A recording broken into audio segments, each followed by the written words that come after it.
Part 3. I recently came across a YouTube video about an inmate who had assaulted and sexually assaulted a guard, beat her up really bad, as the story goes.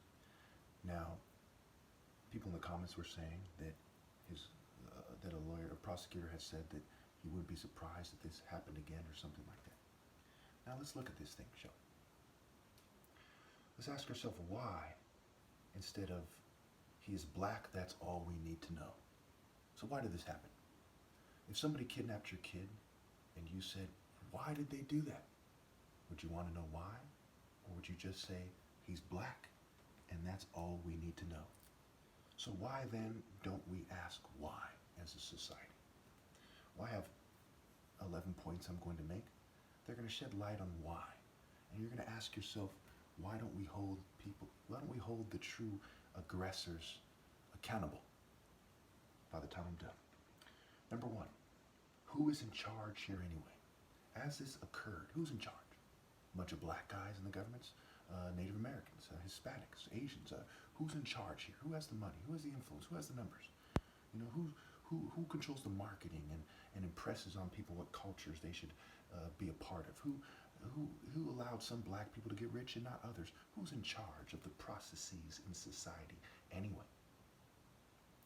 Number two, culture clash and poverty. Okay, so English is not a language that is natural to black people. The school system teaches in a way that is more natural to white people than to black people. Okay, so there's by default a culture clash. The history of this country shows quite a bit of culture clash, and the result is black people are very poor. They own far less money on average than white people do. Point number three, association in psychology. When you are associated with the poor black guy, it makes it harder for you to get a date.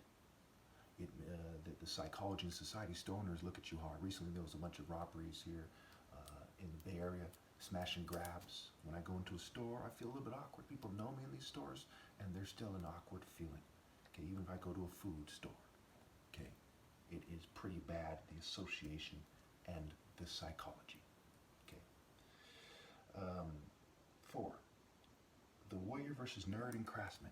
When you're a great warrior, a handsome warrior, so you're at the beach and you're a handsome black guy, you're a mixed black guy like me, everyone's trying to get a tan, you're not too dark, you're not too light, okay, you're tall, dark, and handsome, you have a superior body before they fumed and poisoned you, etc., okay, and you look around and see a bunch of nerds and craftsmen, and they all have hot chicks, and there's hot chicks walking on the beach and they're checking them out. Would you internalize a certain resentment for women? You're saying, hey, I'm a moral warrior, I tell the truth, I'm not the oppressor. I'm not a nerd bootlicking to the oppressor. I'm not the oppressor's craftsman coward. I am a moral warrior of moral precision. Okay? If you're that criminal black guy, for whatever you want to call him, I don't know his name, so I'll just refer to him that way to kind of just keep it simple. Okay? Maybe he's innocent, but he's probably not innocent by the looks of it. Okay? And you know that if you were Martin Luther King, you'd be killed. If you're Malcolm X, you'd be killed. If you're Black Panthers, many of them, there's a good chance you'd be killed. If you were me, you'd be shunned. Do you have a high respect for society and their rules and women? Their rules mean that good black people get shunned when the greatest civil rights activists in this country were black. There's even a Martin Luther King Day, but women still shun him. Okay? If he thought that, hey, I can go get a respectable job and get hot chicks, he'd probably do that. But he felt that he couldn't. And it has to do with the points I've just made and the warrior versus the nerd and the craftsman. Africans, you look at the movie Tarzan, for example, their warriors significantly greater than what Western warriors. It's kind of scared guy with a musket versus a ripped natural warrior with a spear. Okay, we see in boxing and so on and so forth. Why should people who are more evil than you, who are not as great of a warrior as you are, who don't have the moral high ground, why should they get the women? Okay, point number five. Brain function and sex drive. The warrior's brain function is different. If you come from a long line of Zulu warriors and someone comes from a long line of fucking scientists or carpenters or bookworms, okay, is your brain function the same as theirs? No. Is your sex drive the same as theirs? No. No matter how much liberals lie, no matter how much conservatives argue the white man's superior, I'm part white, by the way, they come from a long line of craftsmen, okay, guys who held guns, craftsmen with armor, right, arm and hammer, Thor has a hammer. The craftsman uses a hammer. These are not natural warriors running around, agile, striking effectively. These are craftsmen with all due respect. Okay? Their brain function is different. They don't they don't process morality the same way as a moral warrior. And the criminal is following craftsmen and following their money and their drug cultures. I'm not telling them to be a criminal, but white America is, by their lack of job opportunities, by the way women treat them, by the psychology of the state, government, meaning mind like a mental, okay, by them killing their black leaders and suppressing my videos. They're saying, you go be a criminal. And then they're saying, it's because he's black and that's why you should date us. And it's appalling. It is depraved. It is sick. Number 6, the modern slave effect and hopelessness. So once you're snared by these people, okay, they set you up to be snared. They said, you don't want to take our shit? You don't want to be our slave? Then we're going to put you in prison and say, now you're our slave under worse conditions. Okay? That fucks with the head. And when people are fucking with your head to that degree, psychologists would call it background stressors, etc. You're more likely to do something you wouldn't otherwise do and slip into fugue states of mind. It's like a fugitive state of mind. Fugue and fugitive. Fugue and fog. Okay? Also fugue and the F word. So they make them gay. I'm not gay. They make them gay. And then they hold it against him, say he's a gay, black guy, etc. All right, point number 7.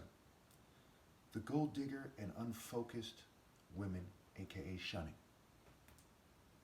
Okay, so there's a bunch of Babs Bundy-like females out there, cheerleaders, coolest in the movie back in the day, Alicia Silverstone, right? She's coolest about love.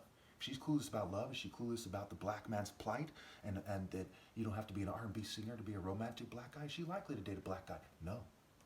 Because she's unfocused and she's following a bunch of groupies who are led by the white establishment to racist cultures and to saying, ew, a black guy, or he's a scrub, and not considering the black man's struggle. And that is appalling. That is depraved. That is an inferior way to live your life. And when you do it every generation, it makes you an inferior genetic life form. All right, where are we here? And of course, that's a form of shunning. How do you get women to shun the righteous black man? Teach them to be a racist subtly. Teach them to have unconscious bias. Teach them to follow the crowd of dumb airheads that don't respect black heroes of God. And the top martial artist is shunned, especially by attractive white women. Are you surprised that he's black? Are you surprised that he's me? And that he's the person telling the truth about these things? And not some bootlicking conformist in a martial arts school that's allowed because they reinforce white supremacies and misconceptions that lead to white supremacy. Point number 8. The oppressor abuses you and gets attractive women. See, I can't overkill the women. You know, there's one philosopher said, I looked for, I couldn't find his name. He said, everything a man does is because of a woman. You can't underestimate the importance of women and intimacy needs. Intimate versus settling and being down. Settle down and being down in that sense. Okay. The oppressor abuses you and gets attractive women. Does that piss you off? That they're gaming the system. That they're slicksters. They're getting over. Like, ha, I got over. Ah, it sucked for you. I guess you're still a dirty modern day slave and I get the woman. And then you have one of these women in your prison, in prison, walking by you saying, nigga, you ain't shit, and I'm a prison guard, okay? And you're denied women even more because you're in prison or jail, whatever the case may be. Point number 9. The oppressor devil making excuses and saying you are. He's saying, well, you're making excuses for him. Have you been paying attention, you knucklehead ruffian?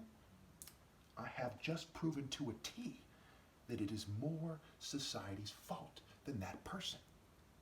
Where do you draw the line? Does it have to be obvious as them drugging them, tying them up and drugging them and beating them every day till they don't think straight? Where do you draw the line before you see that it's obviously more the nurture of society than the nature of that person?